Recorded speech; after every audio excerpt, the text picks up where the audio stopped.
For us, it's just been, it was wild, I mean, just real talk. So there's a lot of people affected by it, some people in this building, and obviously, whether something actually happened to your house or whatnot. I mean, there was, just like some uncertainty. So it was pretty wild. We got to Arizona. I think Kyren probably said it best. He said that he just felt free, and I think, speaking for us coaches, I felt like we felt kind of the same way. We knew, we had our families. We knew we were safe. Obviously, our thoughts and prayers were out, in LA in terms of what a lot of people are going through. But hopefully that 3.5-hour window gave some people some relief.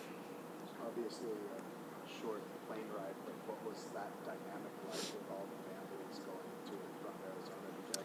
Yeah, it was wild. There was still a lot of game planning that had to be done, as we were going. I mean, it was just flipped upside down quickly. On Monday, we got in here getting ready to prepare. I think we had an extra day, and then by Tuesday, kind of heard what was going on, and then obviously we know that next 48 hours it was insane. And I'm not just saying this, what this organization did in such a short amount of time. I can't even list the amount of names. It has nothing to do with coaching. It was all the other people that were able to make this as seamless as possible. And then starting obviously with the Cronkies and what they did and how generous they were for the families. I know me personally, my family didn't come with me initially. They met us to Arizona on a different plane, but coming home after that game, having my 9-year-old daughter sleeping on my shoulder, it's a moment I'll probably never forget, because I don't know if I'll ever get that opportunity after a football game to be in that moment.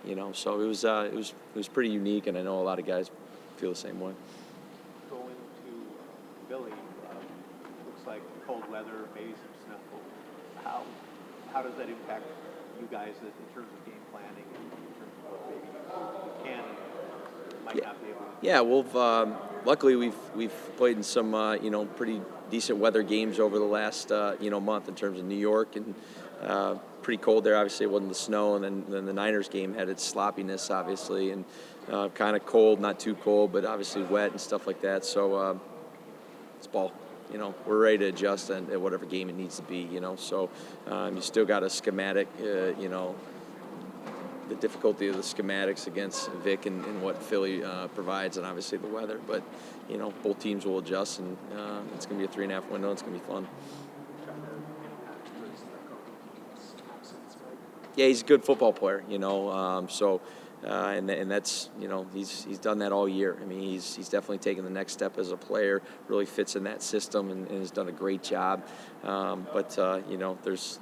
He's one of many very, very talented pieces on that defense. So I know they'll miss him, but, they got enough guys to pick up the slack, that's for sure. You guys had some receivers miss time at the beginning of the season. Kyren's kind of been a steady force for this team in the last year and this year. What has he meant to your offense? Yeah, what you just said, just a steady, calm presence. The energy that I've spoken to about him. His play energy is just, as a play caller for Sean and then myself up in the booth and all of his coaches. I mean, we can feel it, let alone the players that are having to go to battle with him every single snap. So it's just, again, there's not a lot of guys made like him right now. In terms of just how much spirit he brings out there, the physicality he plays with for not being the biggest guy, obviously. Love guys like Kyren. How do you guys get Cooper more involved? Or maybe he is involved. Yeah, I think it's more of an anomaly right now. I mean, honestly, it's, there's opportunities where, we've tried to get him the ball, and for one thing or another, not getting into too specifics, it just hasn't worked out. And then there's other times where the coverage just hasn't dictated it, so it's, he's very much involved with this offense, even if the stats sheet doesn't show it right now. But at any moment, Cooper's still Cooper, and he's a huge part of what we're trying to get done. What did you think of Matthew's split with the sack the other night? Incomplete, smart, veteran play.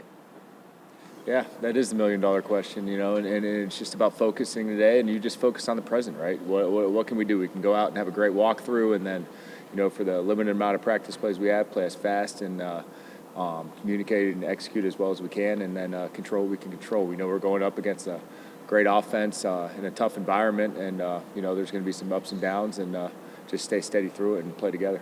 What do you remember about, the mood in the room as you guys reviewed with the team for the first time after that Eagles game? It was tough. The NFL is a humbling league.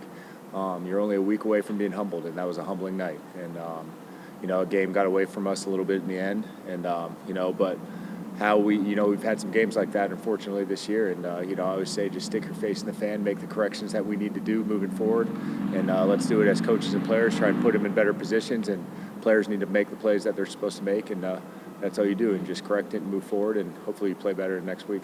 Usually after a loss, when you talk to guys, ask them what happened in the locker room, they say, we got to watch the film. But after that Eagles game, the defense seemed to really understand exactly what had happened.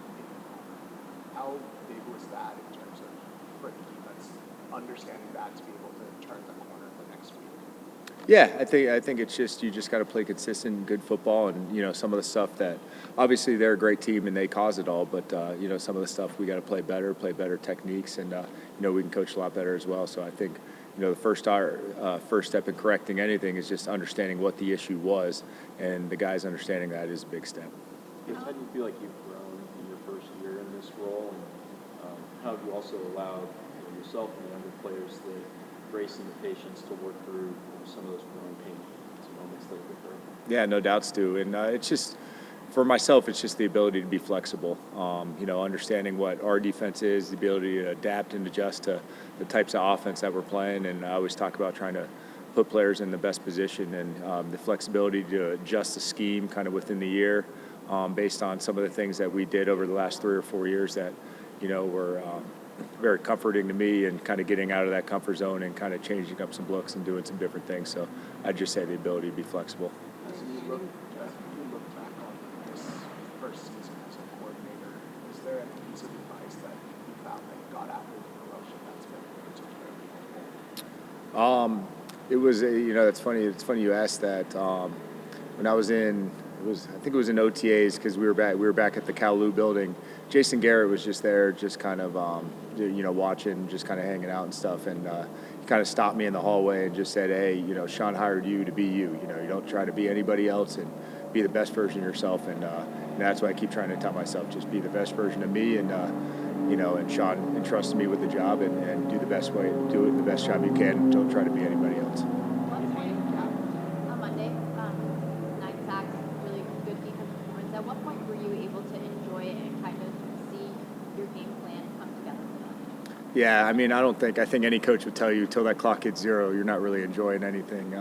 So, obviously the locker room after the game, and, it was cool to have the families and some friends there. And, it was a different trip home, with all the families on the plane, and not our typical team plane sitting in your assigned seat, so it was definitely an enjoyable flight home. Maintaining gap integrity is something that we've heard a lot with respect to the Eagles. How do you make sure that that's achieved specifically against the Eagles front? Yeah, it's just that. Understanding what your gap is, understanding how to play it, knock back at the line of scrimmage, and that's just, we talk about good run defense, and just playing good, sound run defense, good fundamentals, and a lot of the things in that game came down to that. And now, I will say they made us play that way. It's not like guys were jumping out of gaps just because they were just doing their own thing or because they wanted to, so it's being able to strain and do your job and focus every single play. In terms of like what you guys did against the Vikings, where you're mixing blitz packages, bringing corners and stuff like that, is there an equivalent to that on stopping the run game? Or do you guys just have to execute better, or schematically, can you do anything really different to kind of slow down? Yeah, I think it's always just kind of where do you want to put your resources, right? There's no perfect defense, and I think we all know that. Sean knows that, so if you want to devote a lot of resources to the run, they obviously have some really good receivers and a really good quarterback, and really good skill really all across the board. So just where you want to do your, put your resources and what you want to emphasize on stopping. And, there's certain things, certain tendencies teams do that you might have a certain game plan to go against each week, and that's what we're always going to try to do. Sean told us yesterday that he expects Bobby to play on Sunday. How big is his presence been this year in general, and then especially in this matchup? It's huge. I think he's been one of the unsung heroes of the defense. Giff and AC have done such a great job with him, and he's kind of become a linchpin of the front. And his smarts, his ability to move around, his ability to play stout with his hands at the line of scrimmage is going to be something that's key and critical this week, as it is every week for him.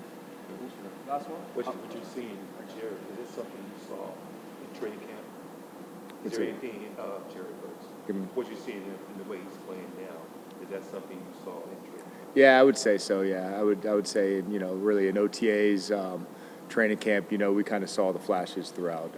He's been a pretty consistent guy. Really, the first day I remember just practicing in helmets on. Obviously, being the first round pick, he's the guy that everyone wants to see and look at. And you knew pretty quick, or like, okay, we got a guy here that we think is going to be pretty good. Now, you obviously got to see him do it, and he's strung together some really good performances. And like we always say, it's playing within the scheme of the defense and educating him on how he can affect the game, even if he's not necessarily having the sack production that he wants. Well, thanks, Garrett. We've asked you a lot. Barkley obviously was a huge story that first game, but in terms of Jalen Hurts as a complement to that, what's the challenge with him? Oh, it's tough. Obviously his elite trait, being able to use his legs and create off schedule, not only the quarterback design runs that they have, but anything. If he drops back to pass, he's always a threat to run. So, he's a nightmare to play against, and he's obviously very smart pre-snap as far as knowing where to go with the ball, and very decisive in his decision making. He's very calm back there in the pocket. He's got a great O-line that he trusts, and he'll stand back there forever if you let him. And so he's just a really tough guy to play against. And he's had success against us really the last 2 times we've played him, and so looking to give him a few more challenges this time.